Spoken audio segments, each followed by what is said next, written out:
Gentleman yields. The chair now recognizes the gentlelady from Texas, Ms. Crockett. Thank you so much. It's interesting that we're being accused of wanting all kinds of criminals to be on the streets, or that we don't believe that people should show up to their meetings and appointments. Last time I checked, there's a lot of people that are actually being grabbed as they are going in for their appointments. In fact, we know that one of the candidates that was recently running in this mayoral, he ended up being arrested because he decided that he was actually going to escort people that are actually showing up to their meetings. Representative Jasmine Crockett lit up the room. She straight up called out the hypocrisy of Republicans, and honestly, it needed to be said. Or we know that the Pope, yes, the Pope himself, decided that the church may need to have people that are going to escort people as they're going into their meetings. Because the reality is that what they are claiming what they want to do versus what they're actually doing, the actions don't match up.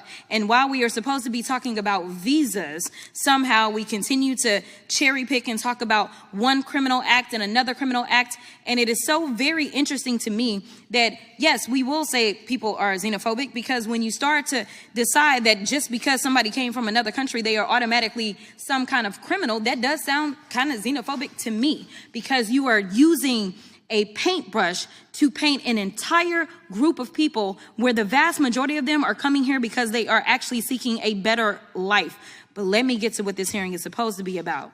The idea that Trump and my Republican colleagues want to restore integrity and security in the visa process is actually a joke. Let me be clear. Integrity is not snatching lawful visa holders off the streets and throwing them into unmarked vans. Integrity is not revoking visas based on social media posts that hurt somebody's little feelings because kids decide that they want to go after Trump or this administration. We have a thing called free speech in this country. And since we're talking about integrity, I'm confused as to why my Republican colleagues aren't talking about the lack of integrity when it comes to the president's family's visa. Then Crockett dropped the hammer. Melania Trump's visa. Oh yeah, she went there. She reminded everybody that Melania got an EB-1, what's known as the Einstein visa. That's a visa reserved for people with extraordinary achievements. Nobel Prize winners, Pulitzer recipients, Olympic athletes, people at the very top of their fields. And Crockett basically said, look, Melania was a model, sure, but let's be real. She wasn't Naomi Campbell or Tyra Banks. She wasn't at that extraordinary level that visa is supposed to be for. Let me remind y'all that Melania, the first lady, a model, and when I say model, I'm not talking about Tyra Banks, Cindy Crawford, or Naomi Campbell level, applied for and was given an EB-1 visa.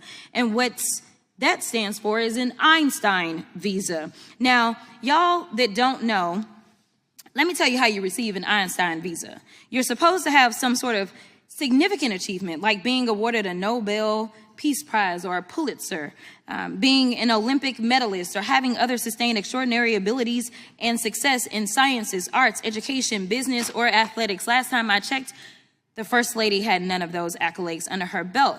It doesn't take an Einstein to see that the math ain't mathin' here. Nevertheless, what Republicans are doing with this reconciliation process, the travel bans and revoking visas, jeopardizes our national security. It threatens our communities, our higher education, and our economy. Visas like the largely vetted J visas for higher education and M visas for trade, training, attract the next innovators, medical providers, researchers, and educators that we need to build on American success.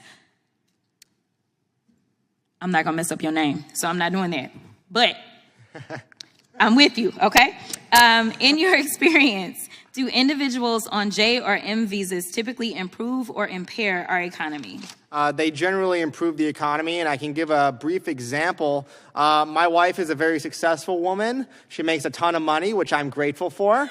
And the reason why we're able to do that while having 3 children is because of the au pair visa, somebody who is here on a J. Okay. Who is here and able to supply this for us. But I also want to defend Melania real quick. Not everybody could marry Donald Trump, and I think that's quite an achievement. So I think she deserves credit for that. Nobody up here could have done it. You sure right. I couldn't do it. But anyway, in fact, J visa holders contribute $43.8 billion to the U.S. economy and support more than 300,000 jobs. And make no mistake, immigrants improve the health of U.S. citizens too. Despite the fact we already have a doctor shortage, Trump's reckless travel ban and visa overhaul are exacerbating this crisis by impairing hundreds of hospitals with foreign-trained doctors set to do their residencies here in the United States. States, meaning fewer people will get the help they need and more people will die. Now, let me remind you that Republicans are trying to gut Medicaid. Roughly 4.5 million people receive caregiver services through Medicaid, and most of these folks are in red states. She even pointed out that nearly 30% of long-term care providers in this country are immigrants. And, a huge number of those providers are in red states.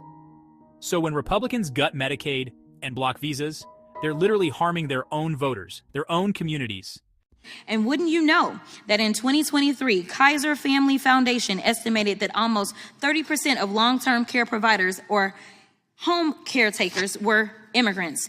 It's like Republicans want Americans to suffer. Now, Republicans say visas make us less secure, but let's talk about how visas given to victims of crimes like rape, murder, human trafficking, torture, abduction, kidnapping, to help law enforcement with their investigation or prosecutions of these crimes. These folks are risking their own security for broader safety of Americans and our communities. Thank you so much. I will yield. Gentlelady yields, and our chair now recognizes him. Hats off to Jasmine Crockett for putting it on record. And honestly, it's about time someone reminded Republicans that if we're going to talk about visas, maybe start with Melania's so-called Einstein visa, because the math definitely wasn't mathing there. But what do you think? Do you agree with Crockett that Republicans are being hypocritical when it comes to immigration and visas? Drop your thoughts in the comments. I'd love to hear from you. And if you're with me on this, hit that like button, subscribe, and share this video so more people can see what's really happening in these hearings.